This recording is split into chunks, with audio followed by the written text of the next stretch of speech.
Welcome to Handle King DIY Tip of the Week. Today I'm going to show you how you can mark your drill bit to the required depth before drilling your hole in the wall. Take your wall plug and some coloured tape. Any old electrical tape will do the job.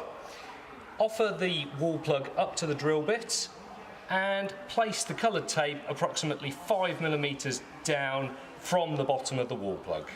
Next, take your drill and drill the hole.